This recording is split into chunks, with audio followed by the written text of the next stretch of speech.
Ito na po ang pinakaabang niyong parte sa Family Feud. Kanina, nanalo ng 100,000 pesos ang Sepak Takraw Philippines. At goal nila ay makakuha ng total cash prize of 200,000 pesos.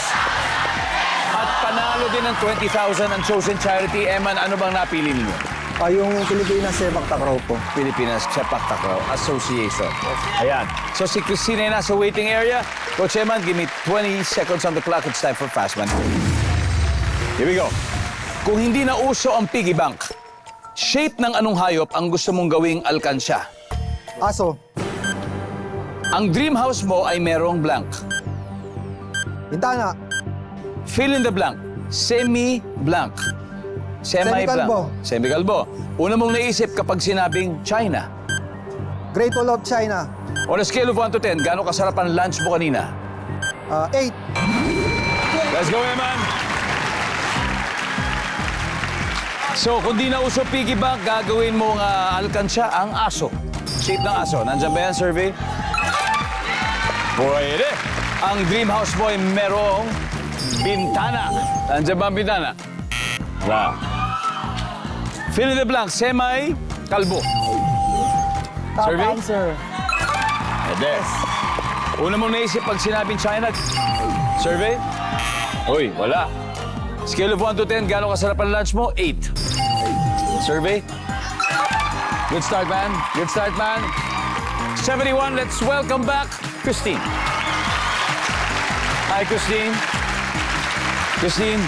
So, si Coach Eman ay nakakuha ng 71 points. Taas. Meaning 129 to go. You can do it. At this point, makikita naman manonood ang sagot ni Eman. Give me 25 seconds on the clock. Kung hindi na uso ang piggy bank, shape ng anong hayop ang gusto mong gawing alkansya? Baka. Baka. Ang dream house mo ay merong blank. Pass. Fill in the blank. Semi-blank. Semi-circle. Una mong naisip pag sinabing China. Singket. On a scale of 1 to 10, gaano kasarap ang lunch mo kanina? 10. Ang dream house mo ay merong blank. Swimming pool. Let's go. 129. Kung hindi na uso ang piggy bank, ang hayop na gusto mong gawing alkansya ay baka. Marami-raming coins yan. Ang sabi ng survey sa baka ay... Top answer! Uy! Alam mo, top answer, pusa. For some reason, pusa. Ang dream house mo ay merong swimming pool. Ang sabi ng survey... Top answer! Fill in the blank. Semi-circle. Sabi mo, semi-circle. Survey? Uy, semi-finals ang top answer. Una mo naisip pag sinabing China, singkit.